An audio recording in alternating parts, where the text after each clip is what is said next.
Y'all, welcome to the Green Conversation. I'm your host, Leo Genco. Today, I'll introduce the premise of the podcast and what is planned for it. And I will introduce myself, this liberal who became a conservative and advocates for the environment. Before we get into it, though, I am honored to host a podcast for you. Please give me a few episodes to get an opinion on the series. I would love to hear your feedback to improve the format and information, and I'll do the best I can to make sure you have the best conversation around the environment.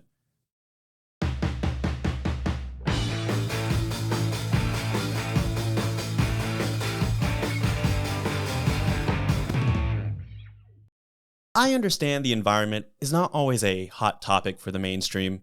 It falls out of pop culture and political discussions all the time. But this is a big problem. Environmental discussion is only used as a fad to get views and votes. Most environmental policies at the federal level do not come to fruition because there are competing interests and issues that take precedence. Thus, the environment only emerges in national news and politics when there is an issue like the wildlife fire spreads in California. I want this podcast as your place to get information on the environment when the environment does not have the national spotlight. I don't know how long this podcast will run, but I'm hoping our time together helps you grow into being a greener conservative. So, what then is the premise of this podcast? The podcast is my response to a liberal monopoly of discussion around the environment and eco-justice. The podcast is just to be a central reference for conservatives to learn about the politics around the environment and learn about professions saving the environment, and on occasion the latest environmental news. Episodes will come out on the 15th and 30th of each month for as long as the season lasts. I aim for about 8 to 10 episodes per season, but we'll see how that goes. I'll also have content released as soon as possible when it comes to current events as well. However, I am also a professor. I juggle students, research, and this podcast. I will do my best to be here for you when you need it, but please give me some breathing room.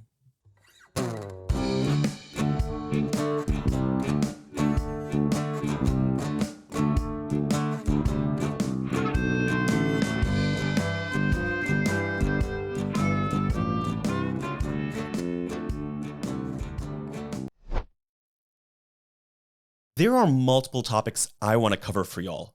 Topics such as politics like the Green New Deal. I want to look at the wealth and research distribution, looking at how the environment is impacted by where we extract resources and where we make products. I want to look at the extent of environmental degradation for you so you have some information to have conversations with people across the aisle. And the politics and ecological impacts of hunting, which is a personal favorite of mine since I study illegal hunting and the world around it.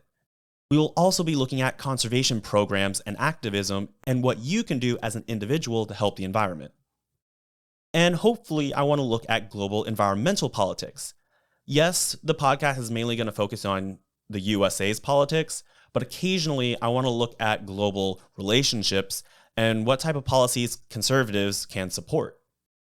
Additionally, I want to look at what activism looks like and what are some groups involved with conservation efforts and how you can participate.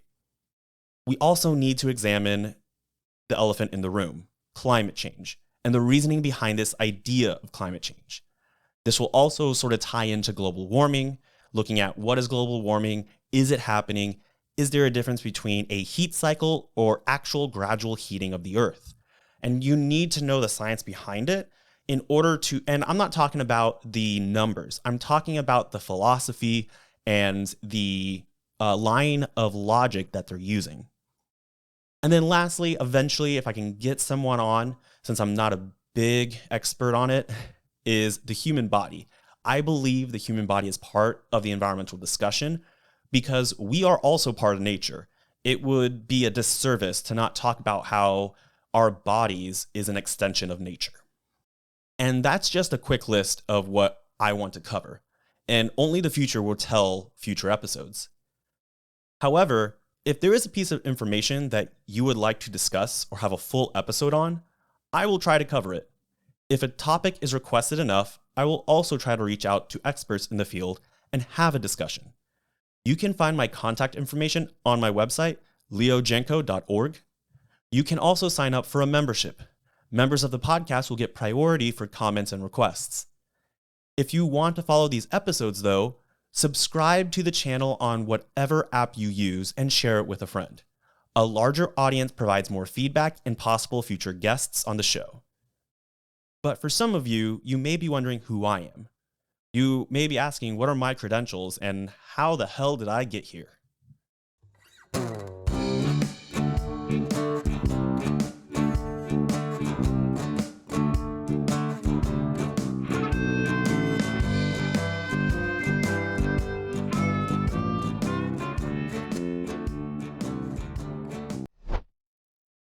So I have a doctorate of philosophy in criminology, and I specialize in green criminology, or the study of philosophy of crimes and harms against the environment.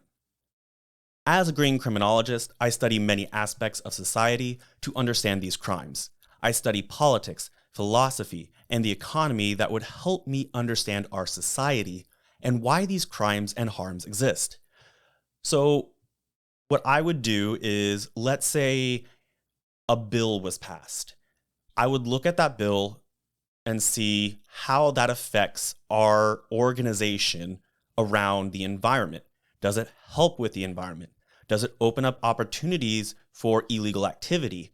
What happens if someone violates these laws? And why are these bills being passed? What is the agenda behind them? Because ultimately, that would dictate whether the bill will really be for the environment and if people would really be prosecuted if violating those laws. And to my surprise, I found myself to grow more conservative the more I learn and grow as an academic and a green criminologist. I was more liberal when I was younger, but I grew more conservative with many liberal undertones. But what drew me to being a conservative than a liberal? Green criminologists typically study the economic system and how the system shapes our relationships with nature. And the basis of our understanding comes from a Marxist perspective and a critique on current capitalism. And exploring Marxism has changed my life to more conservative leanings. As I read Marx and new theories around his philosophical base, I grew to agree with many aspects of his philosophy. But when discussing this sort of perspective with my liberal friends and professionals, my understanding didn't really fit the liberal and left understanding of Marxism. I don't see socialism as a government-induced economy. I don't agree with the breakdown of social roles where there are natural limitations. After a while, I started seeing how horribly Marx ideology was used by the left to push for more centralized government power over social relationships. And something didn't add up for me. Marx was more of an economic philosopher and how the economy shapes social relationships. This push to control social interaction between people with the government seems to sidestep the economic issues that Marx discussed, which was a huge red flag for me. Where were the political discussions on the economic system? Why do the progressive politicians only discuss a shallow description of the economy? After listening to them multiple times, I could only infer that they use economic intersectionality to describe their political agenda. What I mean is that I don't believe they are really out there to reform the economy, but only shift power to others instead. It's going to be the same old story, but with different players.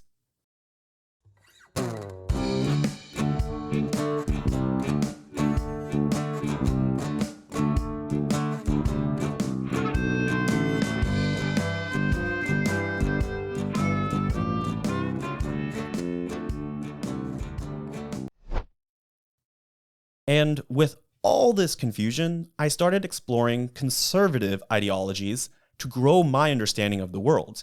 I wanted new information to see how it plays out. I listened to daily podcasts, lectures, political debates, and more. I went out to have discussions with regular conservative people. My discussions were way more fruitful. Liberal discussions became robotic, as do all ideologies, but conservative discussions I experienced varied between people and generations. While I believe this can apply to liberals, I was not around those diverse people. Maybe my life trajectory would be different if I had. But that's not what happened. So I started going out and socializing with new groups, and I found different groups of conservatives who were very engaged in environmental and economic discussion. But their information was limited for various reasons. Most liberal discussions, though, were the same. They agreed with me, they repeated what I said, and that was it. Conservatives asked questions on the viability and practicality of my train of thought. These conversations were refreshing. Though my conversations with liberal groups were engaging, these conservative circles helped me explore other possible explanations and perspectives while helping me hone my own understanding. I found myself agreeing and taking on conservative values, which I found to complement some fundamental aspects of a Marxist perspective. Yes, I know that will sound weird to many listeners. It was then when I started looking more into the conservative lifestyle and taking on conservative values and showing some of my conservative sides of life that my liberal friends became disappointed towards me. And that's when my social life really started to change. I found it increasingly difficult to bring in conservative perspectives to bring different angles of a situation. This is when I started to see an unspoken ownership of certain topics within certain groups, and the environment is one of them. Don't get me wrong, I see it in conservative circles as well, but this really opened up my eyes to the world I was from. I thought my world was a lot more accepting than it was. After a while, I saw my conservative friends as honest people, and they held me accountable to my life.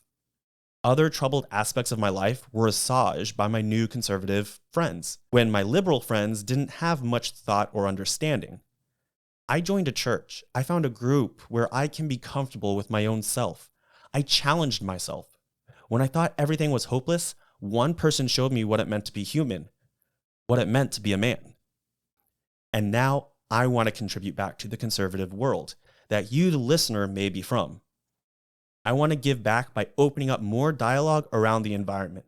I want to show you my perspective and what you can take away. Let me be your center point for environmental information when other mainstream and popular conservative outlets are discussing other topics. I want you and other conservatives to step up and put a hand in the environmental discussion. Some perspectives and theories may be controversial. I understand that. I do not come from a typical conservative perspective. But I do believe conservatives need to understand these topics to go out on the streets and have these conversations. When someone throws Marx or some sort of equality or equity argument into the fray, I want you to have an understanding of what that really means so you can argue against it. In addition, you can have an environmental value system and stances, and you don't have to convert to a leftist ideology to do that. That is a lie, and people will pressure you because you care about the environment. Do not give in. So, if you want to listen and learn more about environmentalism for conservatives, subscribe and keep an eye out for episodes released on the 15th and 30th of each month for as long as the season lasts. Well, that's it for this episode. Stay in touch for the next episode where we start digging into policy. I will talk to you all next time.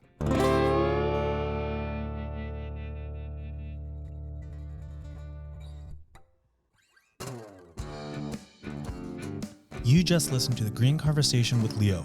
If you would like to contribute to the podcast, please visit leogenco.org and sign up to be a member of the community. As a member, you can get content all year long compared to public listeners. You can also follow the podcast on Twitter and Instagram. Search for The Green Conversation. Music was produced by Michael David Mobley. Sound and scripts were produced in-house. Research to make this episode is cited in the episode description. If you would like to make a one-time donation, please contact me for further details. Contact information is on the website. Look for the next episode in 2 weeks. See you then.